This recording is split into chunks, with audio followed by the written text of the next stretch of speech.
عزیز بھائیوں، ایک بات اپنے ذہن میں اچھی طرح بٹھا لیں اور لکھ لیں کہ زندگی میں جو کسی بندے کو کامیابی حاصل ہوتی ہے وہ رب تعالیٰ کی مدد سے حاصل ہوتی ہے۔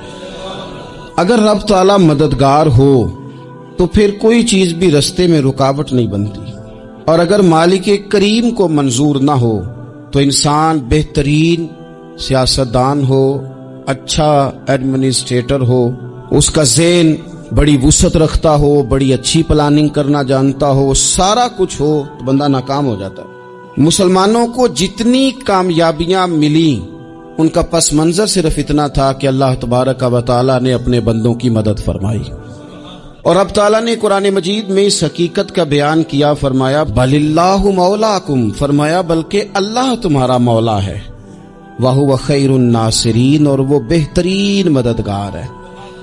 وہ جو رب تمہارا مولا ہے وہ بہترین مددگار ہے، اور اگر وہ مدد کرے تمہاری، سورہ آل عمران میں آگے جا کے ارشاد فرمایا اگر اللہ مدد کرے تو پھر تم پر کوئی غالب نہیں آ سکتا، اور اگر وہ تمہاری مدد چھوڑ دے تو پھر کوئی تمہاری مدد کر سکتا، کوئی مدد نہیں کر سکتا۔ بدر کی جنگ بھی اور فتح مکہ بھی رمضان المبارک میں ہوا ہے۔ میں دونوں پر غور کر رہا تھا تو ایک نیا مضمون میرے ذہن میں آنے لگا۔ بدر کی جو جنگ ہے اس میں بھی ایک عجیب انقلاب آیا ہے کہ 313 نے 1000 سے مقابلہ کیا، اور جن 1000 سے مقابلہ کیا وہ اسلحے سے لیس تھے، اور یہ جو 313 ہیں ان کے پاس 6 زرہیں، 8 تلواریں، چند گھوڑے، لیکن اللہ نے کامیابی دی تو خود رب نے بیان کیا کس طرح دی، فرمایا وَلَقَدْ نَصَرَكُمُ اللَّهُ بِبَدْرٍ وَأَنْتُمْ أَذِلَّةٌ۔ وہ کامیابی اس طرح ملی ہے کہ رب نے تمہاری مدد کی تھی، تم تو کمزور تھے، اللہ نے بدر میں تمہاری مدد کی، تم جیت گئے۔ وَلَقَدْ نَصَرَكُمُ اللَّهُ بِبَدْرٍ وَأَنْتُمْ أَذِلَّةٌ، اللہ نے بدر میں تمہاری مدد کی، تم تو کمزور تھے۔ پھر فتح مکہ نصیب ہوئی تو اس میں بھی بہترین منصوبہ بندی نبی پاک علیہ السلام نے فرمائی، بہترین حکمت عملی حضور نے اپنائی، لیکن ہمیں جو اللہ رسول نے بات سمجھائی وہ کیا ہے؟ اذا جاء نصر اللہ والفتح، فرمایا جب اللہ کی مدد آئی اور فتح نصیب ہو گئی۔ یہ اللہ نے مدد فرمائی تمہاری، یہاں بھی فتح مکہ بھی اللہ کی مدد سے، جنگ بدر بھی اللہ کی مدد سے۔ وہ جو مدد ہے اللہ تعالیٰ کی، جب وہ ہم یہ کرتے ہیں کہ ہم اپنی ساری زندگی سیاست کی نظر کر دیں، ہماری سیاست صرف ملک میں نہیں ہوتی، ہماری سیاست خاندان میں بھی ہوتی ہے، ہم گھر کے اندر بھی سیاست کرتے ہیں، ہم کسی خاص طریقے سے لوگوں کو اپنے پیچھے چلانا چاہتے ہیں، ہم ایک خاص اسلوب اختیار کرتے ہیں کہ لوگ ہمارے پیچھے چلیں۔ اس کا نقصان ہمیں یہ ہوتا ہے کہ سیاست جو ہوتی ہے یہ شطرنج کے ہیر پھیر کی طرح ہوتی ہے، تو اس کے رات بڑی جلدی کھلنے لگ جاتے ہیں، پتہ چل جاتا ہے کہ بندہ مخلص نہیں تھا، سیاست کر رہا تھا، طریقے سلیقے سے اس نے جوڑ کے رکھا ہوا تھا۔ ہم ہر جگہ سیاست کے بل بوتے پر چیزوں کو لے کے چلنا چاہتے ہیں، سیاستیں ناکام ہو جاتی ہیں، سیانے لوگ فیل ہو جاتے ہیں، بچتا صرف وہی ہے جس کے پیچھے رب تعالیٰ کی مدد شامل حال ہوتی ہے۔ اپنی زندگی کے اندر ہم جو کچھ بھی کر رہے ہیں، جس شعبے سے بھی ہمارا تعلق ہے، آج ہم نے اس بات پہ غور کرنا ہے کہ پہلے تو یہ غور کر لیں کہ جو کام ہم کر رہے ہیں کیا وہ کام ایسا ہے کہ اس میں اللہ کی مدد ہمیں ملے گی؟ اگر آپ کوئی معاذ اللہ ناجائز کام کر رہے ہیں، فعل حرام کا ارتکاب کر رہے ہیں، تو اس میں تو مدد الہی آئے گی نہیں۔ پہلے تو یہ دیکھیں جو کر رہے ہیں وہ کام مدد الہی والا ہے، اور اگر اللہ تعالیٰ کی مدد والا وہ کام ہے پھر اس پر غور کریں کہ کیا ہم نے مالک سے مدد کا سوال کیا ہے، ہمیں مدد میسر آ رہی ہے۔ وہ میں نے بزرگوں سے ایک بات سنی تھی، وہ بڑی یاد رہ گئی۔ وہ فرمایا کرتے تھے قابلیت بھی بڑی چیز ہے لیکن قبولیت سب سے بڑی چیز ہے۔ قابل ہونا بھی بڑی بات ہے لیکن زیادہ بڑی بات یہ ہے کہ اس کی بارگاہ میں قبول بھی ہے کہ نہیں۔ اپنی زندگی میں اللہ کی مدد کی طرف بڑھیں، مالک کی مدد کا حصول اختیار کرنے کی کوشش کریں، اللہ کے ساتھ اپنے آپ کو جوڑیں۔ اگر اللہ کی مدد نصیب ہو، یہ جو ہم جتنا ڈرتے رہتے ہیں، سہمے رہتے ہیں، پریشان رہتے ہیں کوئی کیا کر دے گا، ہمارے ہاں نا ہر شعبے میں معاذ اللہ ایک مافیا ہے، الا ماشاءاللہ۔ وہ مافیا کہتا ہے میرے ساتھ ملو گے تو میں چلنے دوں گا، ورنہ میں نہیں چلنے دوں گا، مارکیٹ میں آ ہی نہیں سکتا فلانا بندہ، چونکہ یہاں ہمارا قبضہ ہے۔ اور میرے بھائی پھر بہت سارے لوگ جن کی نیتیں اور ارادے بڑے اچھے ہوتے ہیں شروع میں، وہ بھی اس مافیا کا شکار ہو جاتے ہیں اور ان کے رنگ میں رنگ جاتے ہیں۔ یاد رکھنا، کسی شخص کی بلیک میلنگ کا کبھی شکار نہ ہونا، کبھی کسی کی میٹھی اور مسجع مکفہ باتوں کا شکار نہ ہونا۔ کوئی کیا کر سکتا ہے اگر اللہ مددگار ہو تو؟ جس کو رب کریم اٹھانا چاہے اسے کوئی گرا سکتا ہے؟ ہم یہ ڈرے ڈرے سہمے سہمے پریشان فیصلہ کرنے کی طاقت نہیں، مجھے چلنا چاہیے کہ نہیں، اٹھنا چاہیے کہ نہیں، کرنا چاہیے، اٹھ باندھ کمر کیوں ڈرتا ہے؟ پھر دیکھ خدا کیا کرتا ہے۔ حضرت عبداللہ ابن عباس فرماتے ہیں میرے نبی پاک علیہ السلام نے میری تربیت فرمائی، حضور نے میری تربیت فرمائی، اور محبوب پاک علیہ السلام نے فرمایا عبداللہ یاد رکھنا، یہ نوجوان دوست میری بات لکھ لیں، پریشان لوگ میری بات لکھ لیں، جن کے پاس قوت فیصلہ نہیں وہ اس بات کو لکھ لیں۔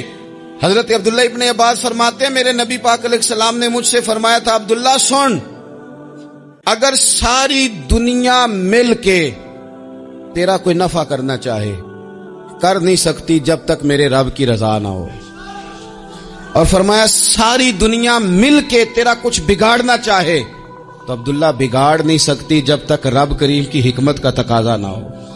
لوگوں سے ڈرنا، لوگوں کی طرف دیکھنا، ماحول دیکھ کے اپنے راہ کا تعین کرنا، ہر بندے کے خیالات کے مطابق ڈھلنے کی کوشش کرنا، فلانا نہ ناراض ہو جائے، فلانا نہ ناراض ہو جائے، وہ جس نے ہونا ہو جائے، بس رب رسول ناراض نہ ہو۔ اپنی زندگی میں اپنے مالک کو مولا جان کے، بل اللہ مولاکم، اللہ تمہارا مولا ہے، وَهُوَ خَيْرُ النَّاصِرِينَ، وہ بہترین مددگار ہے۔ توجہ جب بھی کریں رب کی جانب کریں، اپنے دل کا قبلہ درست رکھیں، سوچوں کے زاویے سیدھے رکھیں۔ میرے بھائی، مالک جب بندوبست کر دے نا، جب مالک بندوبست کر دے پھر ایسا بندوبست کرتا ہے کہ لوگوں کے پاس نا چارہ نہیں رہتا۔ حضرت مریم رضی اللہ تعالی عنہا پاک باز تھی، مسجد میں رہی تھی، پر مالک کی حکمت کے تقاضے بڑے عجیب ہے نا۔ پھر جناب مریم کو اللہ تعالیٰ نے بغیر شوہر کے اولاد عطا کر دی۔ یہ بات ہی ایسی تھی، وہ کسی نے کہا تھا کہ مخلوق تو فنکار ہے اس درجہ کے پل بھر میں سنگے در کعبہ سے بھی اصنام تراشے، تم کون ہو کیا چیز ہے داغے کبابی، لوگوں نے تو مریم پہ بھی الزام تراشے۔ تو لوگوں نے کہا کدھر سے لے آئی بچہ، تیرا باپ تو ایسا نہیں تھا، کہاں سے لے آئی؟ اللہ کرے میں آپ کو سمجھا سکوں، ذرا اپنے آپ کو وہاں کھڑا کریں کہ ایک پاک باز عورت، پاک باپ کی بیٹی، طیب ماں کی بیٹی، اور اللہ کے گھر میں پرورش پانے والی خاتون، ایک وہ وقت اور ایک یہ وقت کہ اس عورت کو کٹہرے میں کھڑا کر کے پوچھا جا رہا ہے کہ معاذ اللہ تیری گود میں بچہ جائز نہیں ہے، کہاں سے لائی ہے؟ اب خود سے صفائیاں بندہ کتنی کو دے، کتنی کو وضاحتیں کرے۔ اور میں نے تو اپنی زندگی میں دیکھا ہے زیادہ وضاحت دینے والے کو بھی لوگ جھوٹا سمجھنے لگ جاتے ہیں، زیادہ وضاحت دینے پر بھی لوگ کمزوری کا اظہار سمجھتے ہیں کہ کمزور پڑ گیا۔ آپ صلح کی کوشش کرتے ہیں، سامنے والا بزدل سمجھ لیتا ہے، زیادہ وضاحتیں بھی کمزور کر دیتی ہیں۔ اب حضرت مریم کو کٹہرے میں کھڑا کر کے کہا بچہ کس کا ہے؟ تو پھر خدا بندوبست جب کرے، اللہ جب مددگار ہو، تو پھر حضرت مریم کی گواہی درختوں سے نہیں دلوائی، اس نے پتوں سے نہیں دلوائی، پھر فرشتے نہیں بھیجے۔ حضرت مریم کہنے لگی مجھ سے نہ پوچھو، وہ جو پنگوڑے میں ہے اسی سے پوچھ لو، ان سے پوچھو نا، وہ کون ہے پوچھ لو، ان سے کر لو سوال۔ انہوں نے کہا پنگوڑے میں چند دنوں کا بچہ، یہ جواب دے گا؟ مددگار تھا رب، ان کی برات کا اعلان کرنا تھا مالک نے، اور جب مالک اعلان کر دے، جب مالک تیری صفائی دینا چاہے، جب مالک تجھے دنیا کے سامنے نکھارنا چاہے، تو پنگوڑے میں لیٹے حضرت عیسیٰ بول کے کہنے لگے انی عبداللہ آتانی الکتاب، فرمایا میں اللہ کا بندہ ہوں، رب نے مجھے کتاب عطا کر کے نبی بنا کے دنیا میں بھیجا ہے، میں اللہ کا بندہ ہوں، کتاب لے کے آیا ہوں، نبی بن کے آیا ہوں۔ پھر پنگوڑے سے اعلان ہو گیا، پھر بچہ بول پڑا۔ اور یہ ایک دفعہ نہیں بات ہوئی، یہ بنی اسرائیل میں ایک جریج نام کے شخص بھی تھے جو نماز پڑھ رہے تھے. بعض نے لکھا ہے نفل نماز تھی. اماں نے پکارا تو آئے نہیں, تو ماں کے منہ سے نکل گیا تو اتنی دیر تک مرے گا نہیں جب تک کسی بے حیا عورت کا منہ نہ دیکھ لے. تو وہ عبادت گزار تھے, لیکن لوگوں نے ان کی عبادت, ریاضت, پرہیزگاری کو نہیں دیکھا. بس ایک عورت کو بھیج کے الزام لگوا دیا. وہ عورت آیا جایا کرتی تھی, اب آ جاتی ہیں عورتیں, مسئلہ پوچھنے کی نیت سے بھی آ جاتی ہیں. ماحول میں کچھ جگہ ایسی بھی ہیں جہاں عورتیں دم کرانے کے بہانے آ جاتی ہیں. وہ خاتون آتی جاتی تھی اس خانقاہ پہ, آستانے پہ. یہ بخاری میں موجود ہے. پھر اس نے کہا میری گود میں جو بچہ ہے یہ انہی کا ہے. مجھے بتائیں کیسے بندہ وضاحت دے. حالات خراب ہو گئے, لوگ کٹیا جلانے لگے, ماحول اور طرح کا بن گیا. میرے نبی پاک علیہ الصلوۃ والسلام فرماتے ہیں پھر اس رب کے بندے نے کہا مالک تو کریم ہے, تیری مشیت کا تقاضا آیا جو میری ماں نے جملے بولے تھے, پر اب میں وضاحت دینے کے قابل نہیں رہا. اب تو ہی کرم کرے گا تو دروازہ کھلے گا. تو وہ چند دنوں کا بچہ پنگوڑے میں بول کے کہنے لگا میں اس درویش کا نہیں, میں تو فلانے چرواہے کا بچہ ہوں, وہ جو بکریاں چراتا ہے. رب کی مدد کو پکاریں, اپنے ساتھ اپنے مالک کی مدد کو شامل کریں. تھوڑے رزق پر بھی گزارا اچھا ہونے لگ جائے گا. سارے لوگ آپ کو گرانے کی تدبیریں کر رہے ہوں گے اور مالک آپ کو عزتیں عطا فرما دے گا. اس کی بارگاہ سے حکمت کا تقاضا اور ہو جائے گا. ہم نے ساری زندگی لوگوں کو راضی کرنے میں گزار دی, ساری زندگی بڑھاپا آ گیا بچوں کو پالتے, اور بچوں نے آخری عمر میں کہہ دیا ابا اگر کوئی ڈھب کا کام کر لیتے تو آج ہمارے دن بھی پھر نہ جاتے. ساری زندگی گزار دی بہن بھائیوں کو راضی کرنے میں, ساری زندگی گزار دی ذمہ داریاں اٹھانے میں. ان کو 99 دفعہ دیا, ایک دفعہ نہیں دیا تو انہوں نے کہہ دیا تو نے تو کبھی دیا ہی نہیں, تو تھا ہی نہیں. ساری زندگی محلے داروں, علاقے والوں کو راضی کرنے میں گزار دی. اور میں نے ایسے لوگ بھی دیکھے دین کے لیے وقت گزارا, لیکن جب بڑھاپے میں دانت کام نہ کرتے تھے تو وقت کے مفتیوں کو بھی مسجدوں کی کمیٹیوں نے کہہ دیا اب آپ کی سمجھ نہیں آتی, ہم نے خطیب کو یور رکھنا ہے. نہ دیکھو دنیا کی طرف, دنیا رلا دیتی ہے. نہ راضی کرو بندوں کو, بندے تھکا دیتے ہیں. نہ پیچھے بھاگو ہر وقت دنیا داروں کے, یہ انسان کو کمزور کر دیتے ہیں. وہ تو کریم ہی بڑا ہے. 2 آنسو زمین پر بعد میں گرتے ہیں, بندے کے گناہ سارے پہلے معاف فرما دیتا ہے. اللہ کی مدد کا حصول, اپنے مالک کی مدد کی طرف بڑھنا. آپ کو بدر کی جنگ بھی یہی درس دے گی, آپ کو احد کا میدان بھی یہی سبق دے گا, فتح مکہ بھی یہی سبق دے گا. میرے دوستو, جب رب مدد فرمائے, جب اللہ مددگار بنے. دوستوں سے ایک بات اکثر کرتا ہوں, میں کہتا ہوں کہ جتنے درد سے آپ امیر کو اپنی کہانی سناتے ہیں نا, اور جس طرح آپ کے آنسو بات کرنے سے پہلے گر جاتے ہیں کہ غریب ہیں, بچیاں ہیں, کاروبار نہیں, او میرے سنگیو, اس سے آدھے آنسو اپنے رب کی بارگاہ میں بکھیرو, اس کے حضور عرض گزار ہو جاؤ, اس سے طلب کرو. ایک وقت انسان پر زندگی میں ایسا آتا ہے کہ اسے یوں محسوس ہوتا ہے کہ میرا سایہ بھی ذرا سا پیچھے ہٹ گیا ہے. اسے یوں لگتا ہے کہ میں کسی سہارے پہ ہاتھ ڈالتا ہوں تو وہ بھاگ جاتا ہے مجھ سے. لیکن مالک کی بارگاہ ایسی عظیم بارگاہ ہے, رب رسول کے آستانے اتنے بڑے ہیں کہ آپ جب وہاں کشکول طلب دراز کرتے ہیں تو جھولی پھیلانے میں دیر لگتی ہے, ان کو بھرنے میں تو کوئی دیر نہیں لگتی. ہم نے اپنا سوچ کا قبلہ ہی دنیا کو بنا لیا ہے. یہ جو اللہ والوں کی مدد ہے یہ تو یعنی اللہ ہی کی مدد ہے, لیکن یہ جو سیٹھوں کی طرف توجہ کرنا, نوابوں کی طرف توجہ کرنا, دنیا داروں کی طرف توجہ کرنا, اور اپنا مزاج اس طرح کا بنا لینا, یارو گردن کو جھکا دیتا ہے خیرات کا پتھر, جہاں میں مانگنے والوں کے سر کبھی اونچے نہیں ہوتے. اور اقبال کہتے ہیں غیرت ہے بڑی چیز جہانے تگ و دو میں, پہناتی ہے یہ فقر کو تاج سردارا. میں عرض کروں گا کہ اپنی آپ جب توجہ کا قبلہ اللہ رسول کو بنائیں گے تو رب فرماتے ہیں وَيَرْزُقْهُ مِنْ حَيْثُ لَا يَحْتَسِبُ, میں نہ تجھے وہاں سے رزق دوں گا جہاں سے کبھی تیرا گمان بھی نہیں کیا ہوگا, یہاں سے بھی مل سکتا ہے, تو نے سوچا بھی نہیں ہوگا. بخاری شریف میں حدیث ہے, حضرت جابر ابن عبداللہ فرماتے ہیں نبی پاک صلی اللہ علیہ وسلم نے 300 لوگوں کا ایک لشکر روانہ کیا. کسی مہم کے لیے، کسی جہاد کے لیے. حضرت ابو عبیدہ بن جراح رضی اللہ تعالیٰ عنہ امیر لشکر تھے. فرماتے غربت اتنی زیادہ تھی، بھوک اتنی زیادہ تھی کہ ایک ایک کھجور دن میں ایک وقت کھانے کو ملتی تھی، اور کچھ دن ایسے آئے کہ اب کھجور بھی نہیں مل رہی. فرماتے اتنی زیادہ بھوک لگی مجاہدین کو، 300 بندہ پتے کھا کے گزارا ہونے لگے. یہ بخاری میں موجود ہے. آپ فرماتے کہ دریا کے کنارے ہمارا پڑاؤ تھا، ٹھہراؤ تھا. جب بھوک سے نڈھال ہو گئے نا، وَيَرْزُقْهُ مِنْ حَيْثُ لَا يَحْتَسِبُ، اللہ وہاں سے روزی دیتا ہے، گمان بھی نہیں ہوتا.